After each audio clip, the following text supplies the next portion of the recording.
Welcome to the PostalMate webinar, Departments and Products. Simplify settings in 5 steps with the power of PostalMate. My name is Karen Grant and I'll be your instructor today. And the first thing I want to tell you is that the blocks on the left are not to signify that it's children's, but it's to signify two things. One is that we're going to work on simplifying.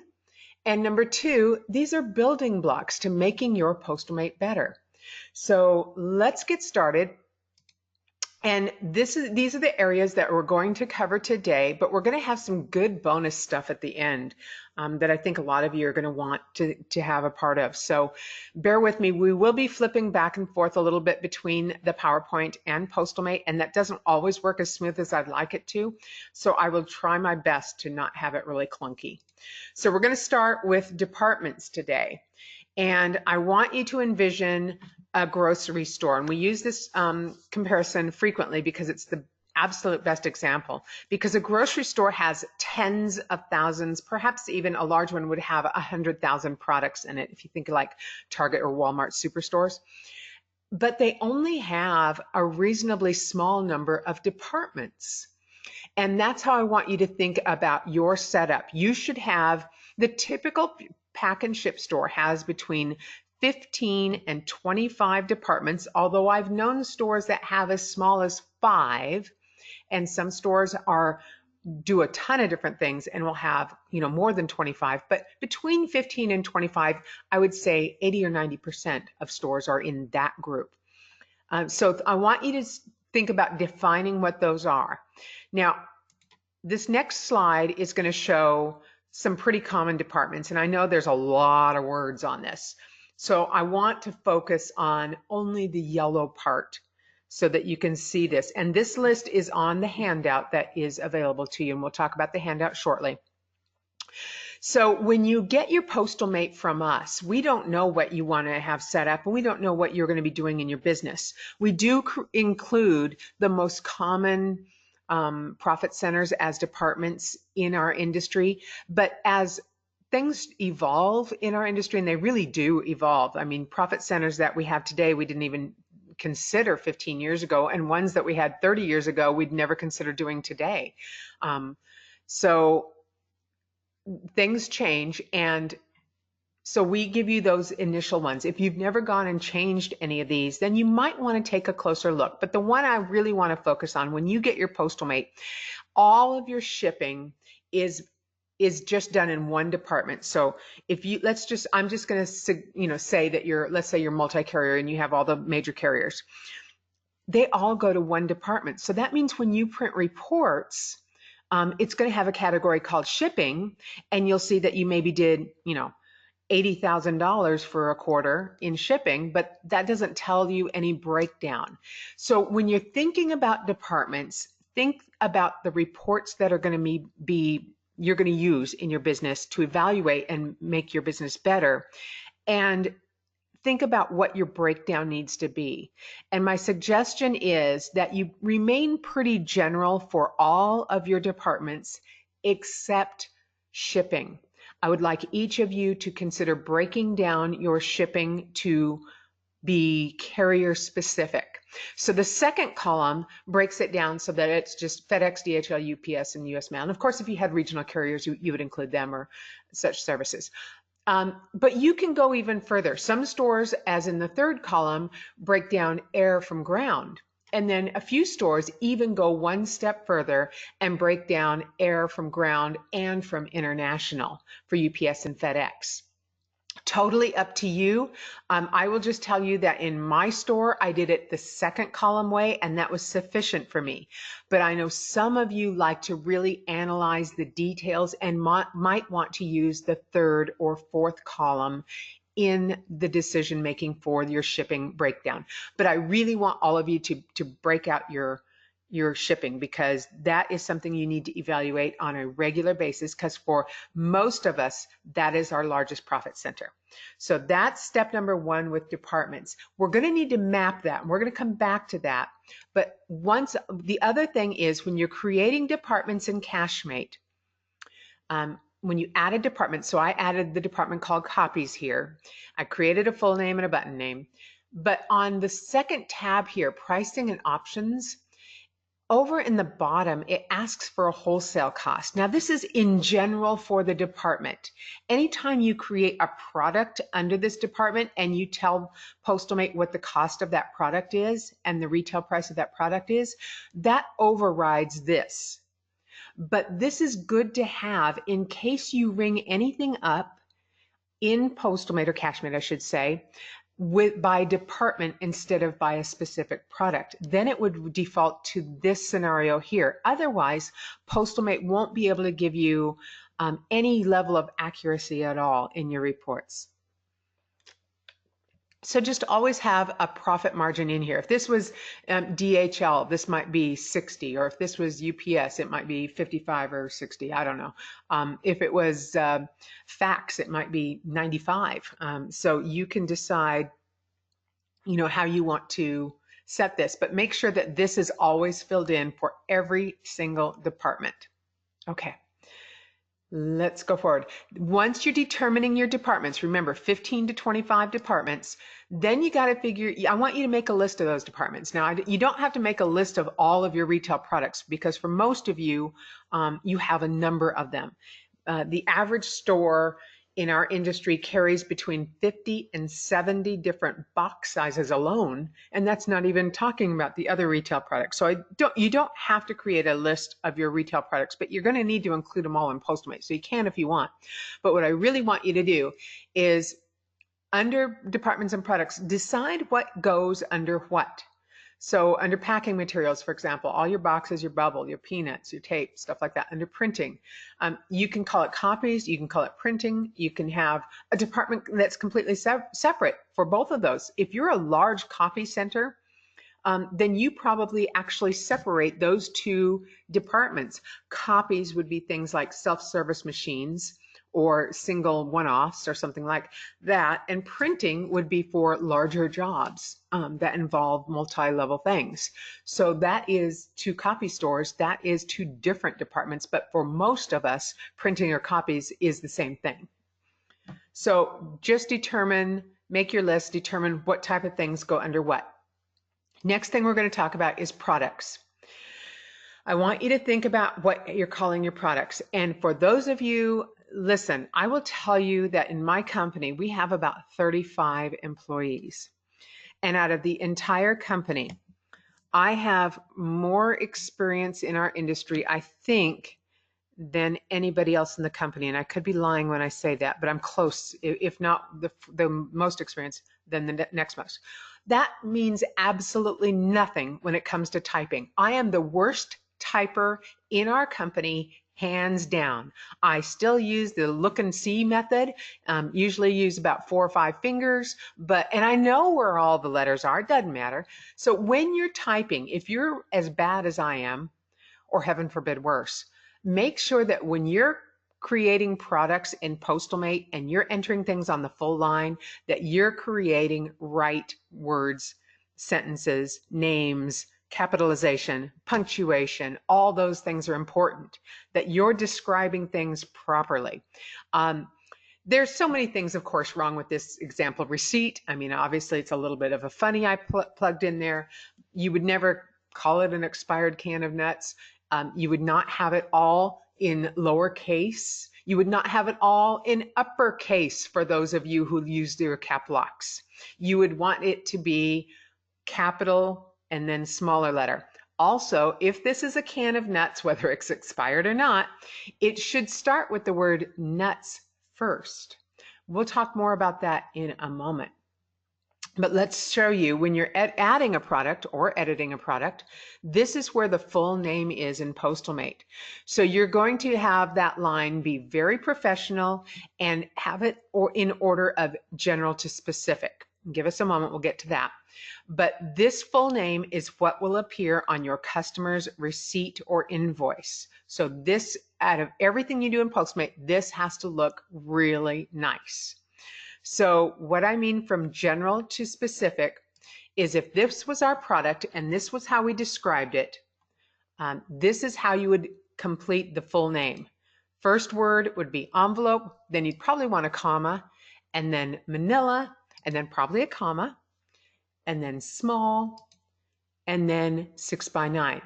The reason you would order this way is because let's say you had more than one, and you probably do carry more than one size of manila envelope.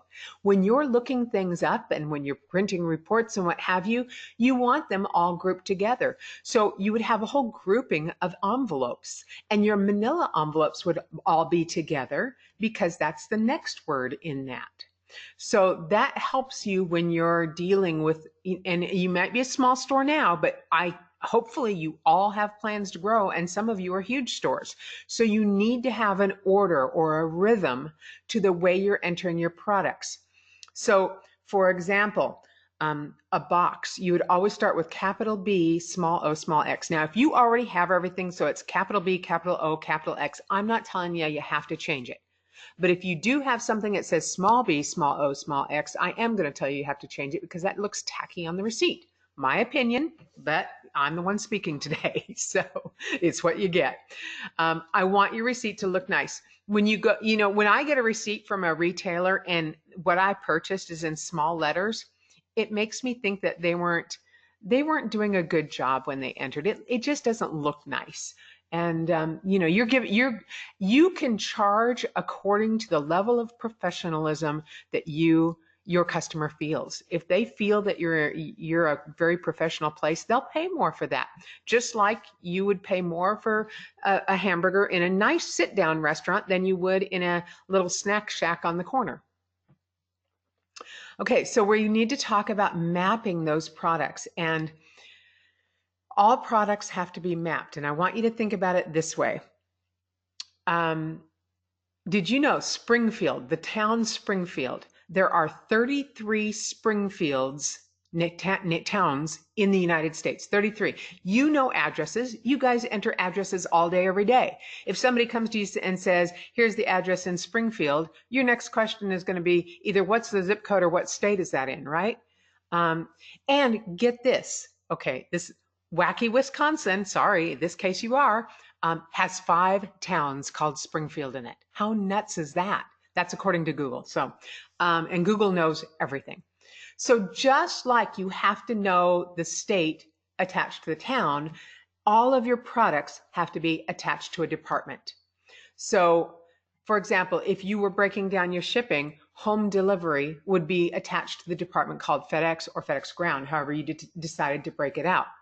A box 12 by 12 by 12 would be under the department called packing materials.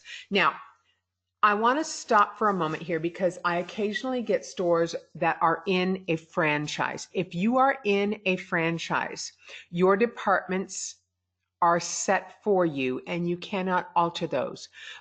But you can change your products and map things. So I don't want those of you who are in a franchise, I don't want you to get upset because you can't make those changes and think Postalmate's not working for you.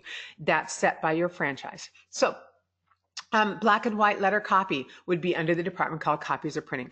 Obviously, this is very simple, but it's also very important. And we'll show you how to do this in a few moments.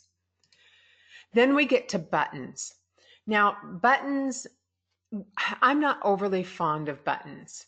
Some of you use all of your buttons, and that's on Cashmate. Let me just, I'm going to go out of here and let's just go over to Cashmate for a minute.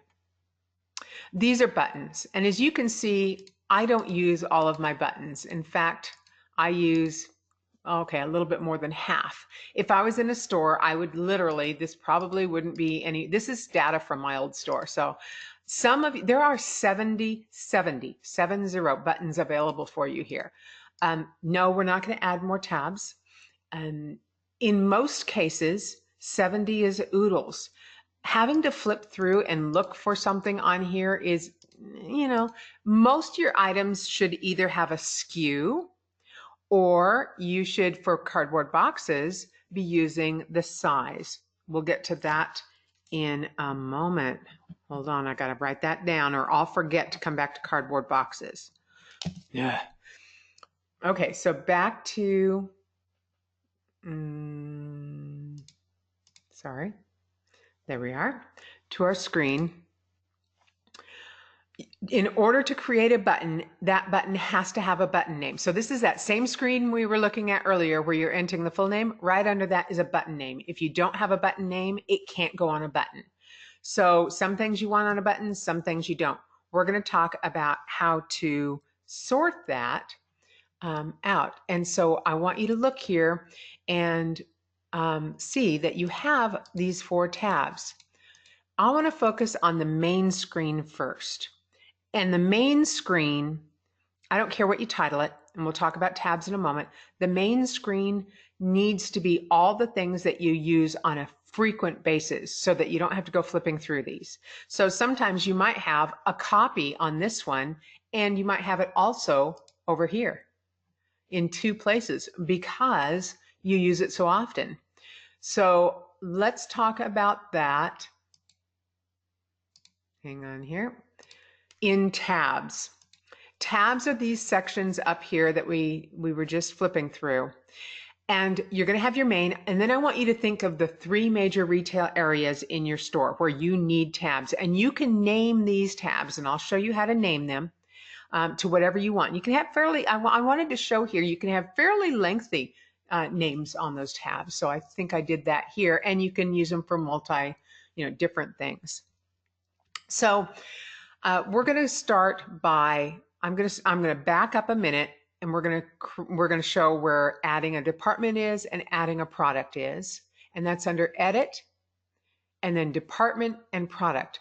By the way, you can also add the vendor, and that's kind of cool for different reports and things, or ordering, things like that. There's a couple of reasons to have a vendor in there, especially if you have 1 or 2 vendors where you have a lot of things from them. Or if you're a large retail establishment, it's nice to be able to look things up by vendor and run reports by vendor. So I'm going to encourage you, if you have a large retail environment, to add vendors and assign them appropriately. I'm going to go in real quickly to Department, and I'm just going to edit the copies one, but to add one, you would obviously just click Add. And I wanted to show you here, pricing and options. This is where that wholesale amount is that we saw on the screen. Okay. So canceling out of that, we're going to go into Product. And I want you to notice on the right-hand side here how all of the items are in order. And they look pretty tidy. Now I have some work to do. This isn't perfect by any stretch of the imagination because I use it for messing with all the time to help people out. And so I have some different things. But you can see that things are pretty. Here's what the example I wanted to give you about the manila envelopes. So we have, a large, medium, and small manila. And I'm going to add those on this screen here in just a moment. But let's go here. And I'm going to edit it. And you can see that I have a button name here to remind so that I can add it. So we're going to do that in just a few moments. And then the last thing I wanted to address while I was here is how to add a vendor. And I only have a couple of vendors in here, but for example, it's really easy to add them. And then you can assign them. Back to the product real quickly, because there's one more area I should address here. And I'll edit this one. Here's where you assign the department for that. You can assign departments either by opening up every single product, and some of you are going, ugh, if I have to reassign a bunch, that would be too many to do. I'm going to show you one place where you can do it easily from one page. Okay. And then you can get your buying and inventory in here, pricing, what have you. We'll get to inventory in just a few minutes. So I want to create a button here for my manila envelopes because I sell a lot of manila envelopes in my store. People always think that they're going to be cheaper to send. So I have 3 sizes of manila envelopes. I want you to look at the buttons on your screens and see if they make an orderly sense to you. There's a business term called workflow that we're very concerned about at PostalMate. A lot of the things that we add to PostalMate follow a certain workflow. And we try to make that as easy as possible. We don't always completely win on it, but it's one of the reasons that we feel Postalmate is pretty easy to work, considering all that it has to do. And so in this, my stamps, I've got in a row here. I'm not stamped, a single stamp here and a roll over here and a book over here. And, there's an order to it. My carriers are in an order. So I'm going to do an order to the manila envelope. So we're going to start, we're going to want small, medium, and large here. These two right here are the only two that you cannot change, move, or get rid of.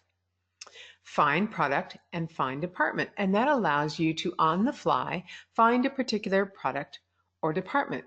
And while I'm here explaining that, I want to discuss that the color of find product, as you notice, is blue, and the color of find department is black. And you notice that some of the things on my buttons are written in blue and some are written in black. That's because everything that's blue is a product and everything that is black is a department. Just maybe you didn't know that. So we're going to add my manila envelopes here by going up to Tools, Options, Register Settings. And you'll see a screen that pops up that, well, that looks familiar, doesn't it? And so I have 3 buttons here not used. So I'm going to click on the first one. And then over to the left, I have to choose Product. And I'm going to hunt down, and I know it's going to be under the word envelope because I correctly named these. And here's my envelope, manila large, medium, and small. So I'm going to select small. There it is. Now I'm going to do medium, product, scrolly, scrolly, scrolly, scrolly, medium, good. And choose the last one, product, scrolly, scrolly, scrolly, scrolly, large. Okay, now I'm going to click OK, and there they are instantly. So you can see, and we have a lot of fun with this. Now I told you that with your name on the screen, it has to be professional, and I'll show you how that looks. Okay, see how nice that looks?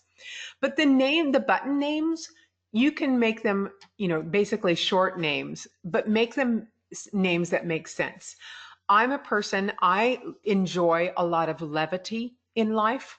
So I joke about a lot of things and I make fun of a lot of things. So this was true. This is how my store was set up. We used to sell small, medium, and large men, as you can see. And my employees always got a little kick out of it, and it brightened their day when they would, see those buttons or have to click on those buttons. My customer never saw that. And even if they did, they'd probably just laugh, right? So that's kind of a fun thing, and you can do things. And for example, let's go to packing supplies. Peanuts, P-N-U-T-S, and that makes it all fit nice. There is a limited amount of space with the button name that you can use. And by the way, these are my padded envelopes up here. And if you've been in the recent webinars, you have heard that the number 7 envelope, padded envelope, requires an additional handling fee. So you have to check mark not in a standard container when using a number 7 envelope. So I have reminded myself and my employees here when I sell this one, that's just a button name. It's not doing anything, but let's see when we click on it, you can see, and I've even put AH here as a reminder to me that I need to be sure and click on additional handling or box not or item not in standard container. So these are just kind of red flags for me. They're not really red, but they're flags for me to make this easier. Now, when you're setting your boxes in Postalmate, and let me cancel this so I can go into the details here. When you're entering boxes in Postalmate, instead of having them on buttons, I'm going to encourage you to, let's just do an 8 by 8 by 8. I'll edit that one and have the SKU either 8 or 080808, or I probably in my store would just do 888. Okay. And that is click, click, so that when I want to ring that up, I just click on enter SKU 888. And there it is. Oops, I hit peanuts too. I think I had a shortcut key on that one or something. I don't know. Let's see what I did wrong. Cancel that one. I'll try it again. Hey, I'm willing to make a mistake more than once. Ha, there we go. So I did, I just clicked some. So there you go. And it all shows up nice. And you can see that. And I do recommend that when you're putting in full names that you use the 0 in front of the 8. I know we call it O, but 080808, so that everything is nice and orderly. I'm going to go back. I've been asked to explain why the number 7 envelope has additional handling, and it is a little known rule, but believe me, the carriers will catch it, that if your item is larger than 14 inches, if your envelope is larger than 14 inches wide or 18 inches long or 5 inches high, then additional handling must be applied. So technically, a smaller envelope could also exceed that if you made it more than 5 inches high, which is uncommon, but certainly possible. But a number 7 envelope, even flat, is longer than the 18 inches. So that's why number 7 envelope always additional handling applies. So if you want those rules, they are found in the carrier service guides for UPS and FedEx. And the number 7 padded envelopes come in I think 10 sizes. They start at 000, which is an itty bitty one about the size of your hand maybe. And they go up to number 7, which is the largest of them, which is roughly, I want to say it's 14 by 19 or 20. So that holds, like, you could put a big old thick sweatshirt hoodie in that thing and sell it. And so that's just sizes of envelopes. So 7 is generally the largest and 000 is the smallest. And most stores carry at least 3 or 4 sizes of padded envelopes in their stores. I think I was guilty at one point of carrying all 10, and I finally settled on about an every other one type thing. I think 0 to 5 are the most common. Those tend to be. So back on track here and I'm like squirrel, you know, this, yeah, that's me. Okay. I promised you that I would show you one single place where you could map all of your products and departments, all of your products to correct departments. This is also the place, by the way, that you would map your carriers to the new departments that you're going to create. So we're going to go, and it's in the shipping side. And the reason it's in the shipping side is because it also includes the carriers. And so all the services that you might ship from over here are going to be mapped to these new departments that you have. So it's in Tools, Postal Mate Settings, Departments and Products, and then there's a Map button here. And the first one that pops up is your carriers. And this is where we're assigning where the shipping charges go for each of these services. If you have never changed your postal mate from the day you got it for the carrier departments, then all of these say the department shipping in it. So once you create a FedEx department, a DHL department, a UPS department, and a US mail department, then you would map these to those by just, and it's really easy. I'll just remap the to DHL. So you click on the DHL, the two THLs, you go over here and you find DHL. And for insurance, you would find an insurance. Most of you have an insurance department or want an insurance department. And there you go. That's all there is to it. I do want to point out, when you're creating these departments for the carriers, if your store has UPS in it, or even if it doesn't, maybe someday it will, you never know. Do yourself a favor with post office, don't call it USPS department. It's too easy when you're quickly moving around things to accidentally click UPS for USPS and USPS for UPS. Break out the post office and say US mail, and that way there's never any confusion in your reports or when you're clicking things or when your employees that aren't as smart as you are clicking things. That way it's just simplified. And that's why mine says US mail. When I created that department, I did create US mail. So that's our carriers, but I told you that you could set up other products to departments at one place, and that would be right here. So you can just highlight a whole group of things, and I'm just holding down and scanning and clicking. Oh, there's one, for example, that isn't packing materials. So I'm going to click go down here and go to packing materials, and now it changed that one. So when you're finished with all of them and all of your products are here, promise you, see, all the way down, even stamps, then you just click OK, and it will save it all. So that's the shortcut. Now, the other things, oh, bonus things. We got so many bonus things in this webinar. It's going to be fun. Let me get back to my slides so I don't lose order, because when I lose order, I forget to tell you things, and that makes me crazy. So we were here on tabs. Now we're going to talk for a moment about inventory. And inventory is a business decision. There is no right or wrong on inventory. There are reasons that you should keep inventory, and there are a few reasons not to keep inventory. It's probably professionally, of course, I think we would all agree it's a better thing to do than not to do. But some of you, a few of you, you run the shop all by yourself or with your partner.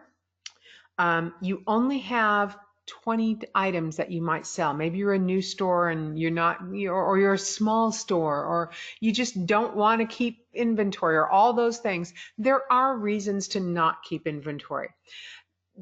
I would say that the reasons to keep inventory are much greater, but you have to understand, maintaining inventory does take time and effort, and you're going to have to devote time to keeping it up. Because once you start inventory, every time you sell one of those products, Postalmate's going to subtract it from your inventory, which is great. That's what you want it to do. The problem is, of course, if you never tell Postalmate that you've reordered and got new ones in, then you're running in the hole, and pretty soon you're in the deficit by hundreds or thousands of products. And I'm going to show you some reports in a minute that will show you exactly that for when you don't keep up inventory.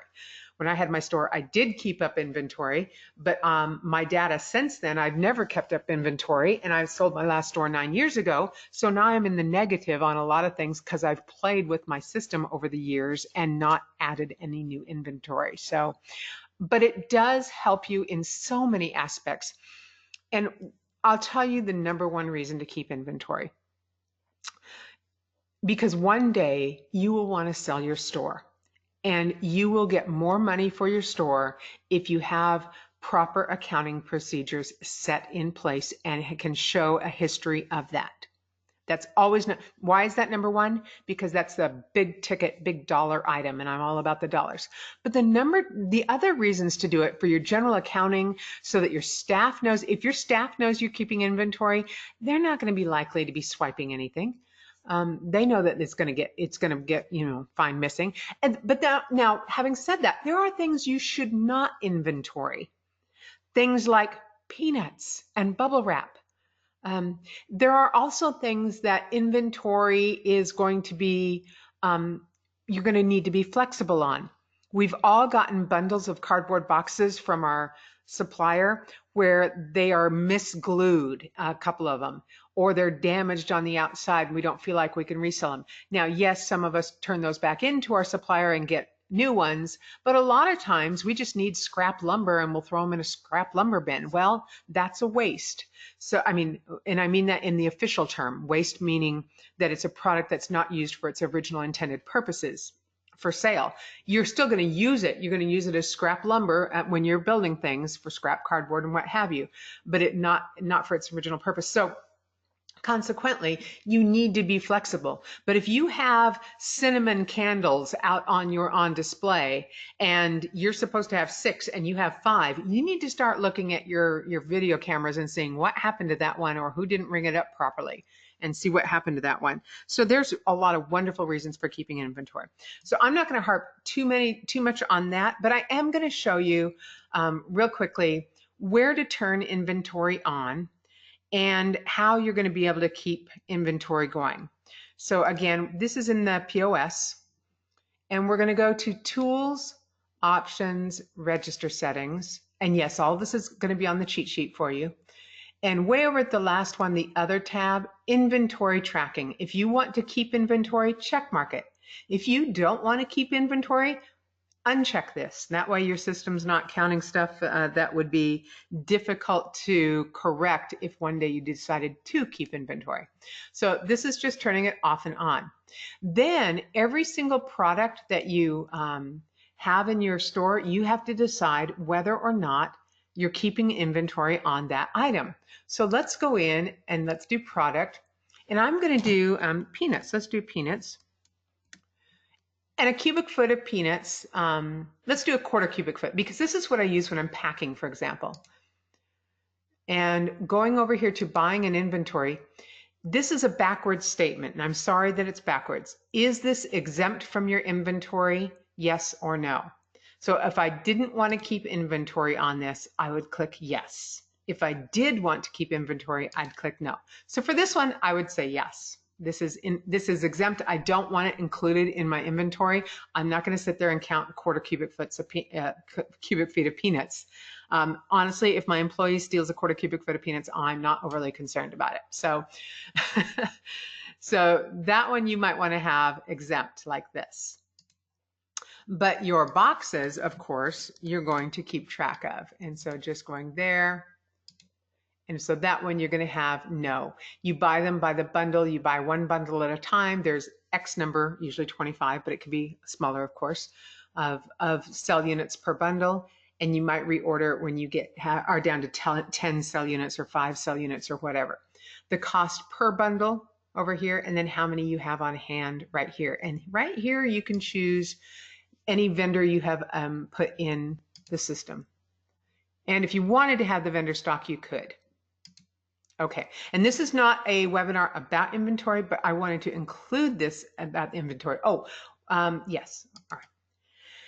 Now, that leads us to the next segment of the webinar, which is the bonus segment. And I'm excited about the bonus segment because these are like what we call golden nuggets or nuggets when we're training.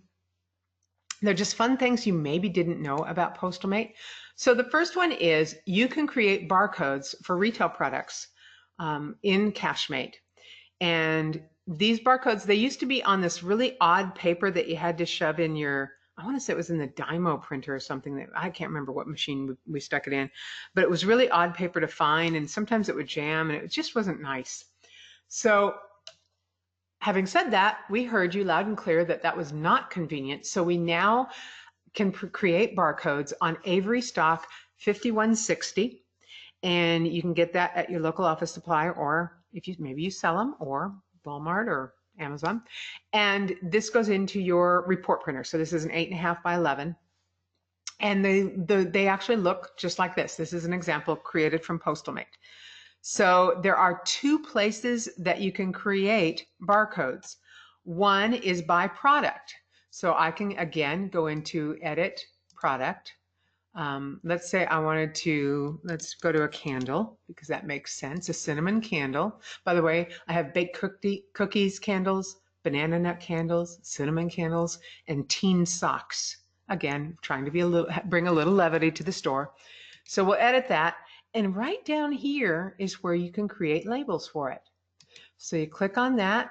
You say, I have, let's see, I have 6 of those candles, so I want to create 6 of them. And I want to use Avery stock. And then I can click print. And then I can print. Now, you do have to have, before I get there, a SKU in there if you want a barcode. So if I want a SKU in there, and I'm just going to make one up here because for time's sake. Okay, I have to save this first. Okay, now I'm going to go back in. See the SKU here? Now I'm going to go back in, and now I'm going to create that label. Again, I'll do 6 and go to Avery, print, and I'm going to go ahead and print to screen so you can see it. And there we go. And you should be able to see, and you can see that the SKU is all these 9s. And a SKU is simply a number attached to that item created in a digital format that a scanner can read. So a lot of people don't understand SKUs. When you buy something at Walmart and you bring it to your store and you scan it with your barcode scanner, it's not going to ring up the price. because it has no meaning. It only has meaning to Walmart because that scan is associated with that code, which is entered into their POS, which has meaning. So you can use that same scan and that same code, you just have to enter the code that's on the product in PostalMate. So a lot of times you will buy retail items that have a SKU on it, and you should probably use that. Again, the only time I say you should not use SKUs is boxes, cardboard boxes. That becomes a pain in the neck. So this is how you can create labels by product. But gosh, let's say you have a whole bunch of things that you want to create barcode labels for, and you don't want to go in and edit every single one of your products. I have a solution for you. This is also the same place that we can, let's see, I'm going to go back here. I'm probably going to mess this up, guys. Okay, good. The next slide, this is the same place as this little bonus. The same place you're going to create labels, you can also increase the retail prices of your products on one page instead of editing every single product. And a lot of people don't know this. So I'm again going to go in PostalMate, in CashMate, sorry, and we'll go up to Tools, Receive Products. Now, this tool can be used for receiving products. Obviously, that's the intent of it, so that you can add inventory, new inventory to your, but even if you don't keep inventory, this page can do wonderful things for you. This is where you can enter new prices right here under retail. It tells you what the last retail is, and you can enter a new retail. You can filter this by vendor and or by department. So let's say I wanted to do gifts. Okay, so here's some gifts. So I could change just the prices of gifts here. And so, gosh, I probably should charge something for that expired can of nuts, right? But you can see right here. And so all you do is enter right here the new price. Oops. And when you click OK, the price of these two items has gone up. So let's see, banana nut is going to be $16.95 instead of $15.95. Let's click OK. Let's go find my banana nut. Here we go. And there it is, $16.95. So you can see one quick place to raise all of your retail prices, because we all get that letter once or twice a year from our box supplier that says, we've increased prices 10%. Oh my gosh, they do that a lot. So. But that same screen, and we'll go back there really quickly, Tools, Receive Products, you can also create labels. So, and the idea is that when you get new stock in, you need new labels. So let's say you wanted, let's go back to gifts in this case, and you got new candles in, and you got a half dozen at a time. So you could create, 6 of these, and 6 of these, and 6 of these, and 6 of these. And then you click labels over here, or batch labels, and there it is, all on one sheet for different things. You can see these don't have barcodes in them because I did not attach a SKU in there, and these I did as an example. So that's the difference. So one cool place. Hopefully that was new to a bunch of you and will make managing your products much easier. All right, let's go back. I have one more really cool bonus item, and then I'm going to get to your questions. So if you have some questions, go ahead and type them in. The last item, I'm coming to this because it has to do with making your life easier in the POS, but it doesn't really have to do with products and departments. But this is one that everybody needs to know about, and this is requiring tender type. So those of you who are nodding your heads already know what I'm talking about and are grateful to have this and remember the old days. Those of you who have a big question mark over your head, this is when you're ringing up a product or ringing up an item or several items in PostalMate, and you get to the total price and you are talking with your customer because you're an excellent conversationalist with your customer, and you tap the enter button on your keyboard, and the sale completes like that, assuming it's cash. And then of course your customer hands you a credit card and it messes up the whole sale. Ooh, That is aggravating. You can stop that from happening right now. And it is done in Cashmate by going to Tools, Options, Register Settings. On the other tab at the back is the bottom left, Tender Type Require for Transactions. Let me show you the result of what that does. So that was, let's say we have some items that we've got on here, and I go ahead and click Total. And if I click Finish, you can hear me hitting the mouse, right? I'm going to click Enter on the keyboard. I know you can hear that. Nothing happens, and that's because I have that box checked. It requires me to click on a button here. Now, of course, that's one more step, but in order to not ever make that facepalm mistake, I'm willing to do that. So if I want to click Visa, or if it is cash, I can just click the cash button and then finish, and then it will go through. Really will. It really, really will. There we go. And there it's done. So that's it for our webinar.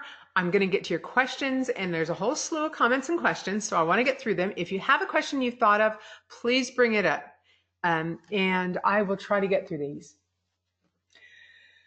Your inventory report shows negatives on items, even though you don't have inventory kept on that, for example, peanuts. I'm not sure. Let me go into my, because I can tell you that I have some really interesting numbers in here, like copies. Obviously, I should not be keeping copies inventory on this. So make sure that you go into, and here's where I'm going to go for copies, COPIES. At some point, I'm guessing that you probably had copies subject to inventory, which of course would not be a correct thing, but hey, we all make mistakes, like I do. And we're going to go over here to buying in inventory, and see, I have it on, and I need to have it off. But in order to clear out that negative 3,000, I think what I need to do is go in here and adjust this, and tell it what, and I have to set all this up and tell it what I have on hand to clear that. So I'm going to have to, buy per the each, and so on and so forth, fill this out and adjust and get it to 0, and then turn off inventory. Either that, or I just ignore it on those reports. But it's because at whatever point you turned off inventory in your system, you already had a negative happening. That's what I believe is the cause of that. Mind you, I'm not in support. I don't know all there is to know, and sometimes I learn things right along with you. Why should we not use barcodes for boxes? Great question. Really glad you asked it. And the reason is simple. Because if you're dependent upon using the barcodes on boxes, I guarantee 1 out of every 4 times, and if you're unlucky, it's going to be 3 out of every 4 times, you're going to have accidentally, or your employee will build the box with the barcode on the flap that got taped in, put on the inside. So now it's missing anyway. The other reason is if you've got a 40 or 50 or 60 pound item or packed item box, you don't really want to be flipping that upside down all the time looking for a barcode. It's difficult to maneuver at that point. So just entering boxes by the SKU is just so much easier to do than flipping a box upside down. Okay, next question. Is there a list of common box sizes that many stores use? There really isn't, and I will tell you that things change. This is one of those evolution things. For example, if your store's been around for more than 20 years, and maybe you didn't own it originally, maybe you purchased it in the last 5 or so years, it's very possible and very likely that your supply of boxes contains a box that's like, let's see if I can find mine. I want to say I call it a 30, 18, 18, but it's actually like 30 and a half, 18 and a half, 18 and a half, which is an extremely odd size. And if you buy from a supplier, you will often find that this box or one very close to it is a highly produced box by the supplier and subsequently is a lower cost than a neighboring size box. I don't know if you've ever looked at that, but for example, a 22 cube or let's say a 24 cube is less expensive than a 23 cube because your supplier creates more 24 cubes. 23 is not a commonly requested box. Well, this box is requested so often actually because of a rule that UPS and FedEx had that's been obsolete for 20 years. And that's when the maximum size they could accept was 108 inches length plus girth. Excuse me, 130 inches length plus girth. And that was the rules all the way up until, I want to say 15 or 20 years ago.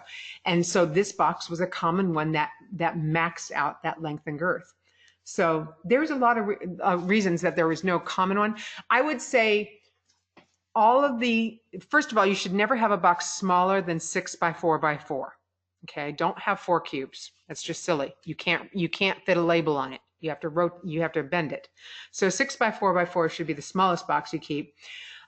Most stores go up to at least a 24 cube. Most stores have every cube between 6 and 24, with the exception for some reason of 22. Most stores don't carry a 22. I don't know why. It's just a weird thing. But rectangles are extremely important.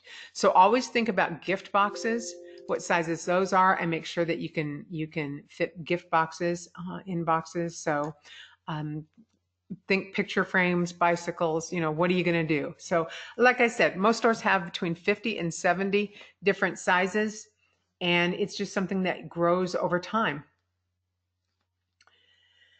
Can we add our company name or logo to the barcode stickers? I don't believe that we can at this time. That's a great suggestion. But that I don't believe is something that is currently offered. What you could do, however, is you can print a sample sheet so you can see how the layout would be and create your logo, of course, on the same type of format and print that first, and then put the same ones through and print on top of the ones. So you're basically using the same sheet twice. It's a lot of work to go to, but if you wanted it to look really nice, that would be certainly a way to do it. I like the idea though. That's a great feature request. How do you change the register total to show that $100? So I think what she's talking about is when I get here, I have these different options available and yours has something different. This is all highly customizable by you, and I will just briefly get you there. It's a place we went to today, almost to. Tools, options, register settings. It's this screen, but it's over here. It's tender types. And this is where you can make selections and change it. And to change it, you simply highlight it and then choose the one you want and then click OK. Or highlight it. And in this case, I'm going to choose $100 bill and click OK. All right. And then make sure and click OK again. Can we have let's see. Okay, wait a second. Oh, gosh, thank you. Because I'm just such a dork sometimes, guys. Here we go. Let me get back to this. The handouts. Each of you has a handout on your webinar pane. So look for it. It's Departments and Products cheat sheet. It goes through, it has the quick directions for most of the things that we went through today. So make sure to print that out. If you're watching this as a recording, just ask support for it. But please, if you're watching this as a recording, be very specific that you want the Departments and Products cheat sheet. We have now gotten so that we are frequently getting people emailing support and saying, I want the cheat sheet Karen talked about in her webinar. Oh my gosh, poor support. They're like, which one of the 35 do they want? And it's kind of a pill for them. So please help support out by being very specific about Departments and Products. Once I get a little bit of time to get more organized, I'm probably going to start numbering the cheat sheets and saying ask for number 26589 or whatever, and that will help support immensely. But be sure to specify, please. And then see, we're at the Q&A, but we're already at the Q&A. So back to some questions here. Um, Catherine, that's great. She bought a store, and she was talking about how things evolve. She has boxes from the old owner that are titled like VCR box and records LP box. And the funny thing is, I remember having those boxes. I remember ordering boxes that could handle LP albums because they're 12 by 12. And if you put them in a 12 by 12 box, if they can kind of bend the covers a little bit. So you want like 12 and a half or something. So I remember that being really important back in the old days. Oh my gosh, I'm old. Is there an SKU for dork? There should be. Yeah, it's called Karen. Okay. Yeah, are there any ramifications to canceling sales so often? No, absolutely not. It's a pass through. It's nothing keeps track of it. Um, and let's see. Third request. What program are you using to draw up the screens? It's called PowerPoint. All I do is PowerPoint, guys. Even though some of the screens look amazing and some of the screens look, well, like I'm still in amateur learning. Yes, that's what it is, PowerPoint. And I am getting better at it. The problem is I don't have enough time to get a lot of things done. So sometimes some of the screens look like I take shortcuts, and that's because I'm taking shortcuts so that I can get the webinar out to you on time. I'd hate to come to you on Wednesday morning and say, sorry guys, I'm not ready. So I do want to mention that we have some great training events coming up. We're going to be in Denver in a few weeks. And if you're going to be in Denver, you're going to get a lot of personal attention because this will be our smallest event out of the year. We don't go to Denver too often. It's kind of and I don't want to offend Coloradoans or Denverans, but it's in the middle of nowhere. Meaning, what I mean by that is it's a big populace in an area of low populace. And so we don't get a ton of activity from Denver, but we like to go every few years. We probably hit it every 5 or 6 years, just so we can make sure that you're not ignored. There are areas of the country we don't get to just simply because we wouldn't even do this well. So if you're going to be in Denver, you're going to get a lot of attention, probably more than you want from us. But we also will be at the RS Expo, and we always go a day or two early and do a pre-expo training where we'll hit like class after class after class. And we usually do between 13 and 15 or 13 and 18 different classes at Expo. So that's a really great opportunity. We're going to be in New York. I believe that's in Queens in September, and Anaheim by Disneyland in November. And the Denver, New York, and Anaheim is a half-day Saturday and all-day Sunday of Postmate, but we have vendors early on Saturday. We also have RS doing boot camp with us on those. So be sure and check out. If you're within 4 hours of any of those places, oh my gosh, you should go. Even if you've already been, you should probably go because it is the greatest opportunity to get your answers and to get what's new and changed and get up to date on Postmate. It's 11 hours of training. I kid you not, 11 hours. Your mind will be spinning. Okay, I'm going to go back through really quickly and make sure if there was anything I missed. Okay. Oh, that's a great question. I'm going to go to Naeem. I'm going to go to your question. I receive payments from PayPal or Stripe. What is the best way to add online payment option in Postmate? What he's talking about is when you ring something up here, well, we've got all these different things here. Can he have something else? Well, of course you can. So let me show you how that's done real quickly. And of course, that has nothing to do with today's webinar, but it's important to most of you. So we're going to go to Tools, Options, Register Settings, and over here to the Tendering tab. And I want to, let's see, we're going to go online. Payment and button name. We're going to go online and click. And maybe you have want to have it prompt for a number because maybe you get an approval number or something you want to enter in. You could do that too. But let's just go here. Okay, now I have to actually get it on one of those tendering types. So remember, we're going to go Tools, Options, Register Settings, and then we have to choose the tendering types. And oh, just for kicks and giggles, I'll get rid of the 50 and I'll go to Online payment. Here it is that I created. And click OK, and then OK again. And now while we ring that up, we go over here to total, and there it is. So that's how to do that. There's no way to make it pretty with a nice little logo or icon or anything. Sorry about that. It's just going to say online. But hey, it's there for you. Okay, hopefully that helps some of you.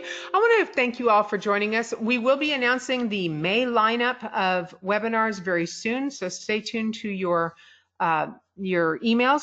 One of the things coming up, I'm not going to promise it's in May, but one of the things I want to do late spring, early summer is start getting some international webinars out there, and I hope to have at least one or two guest speakers from some of the carriers in on me with that, or at least have their input greatly involved. So hopefully we'll get that going soon. I want to thank you all for joining me. I hope you have a great day. Make money. Take care. Bye-bye all.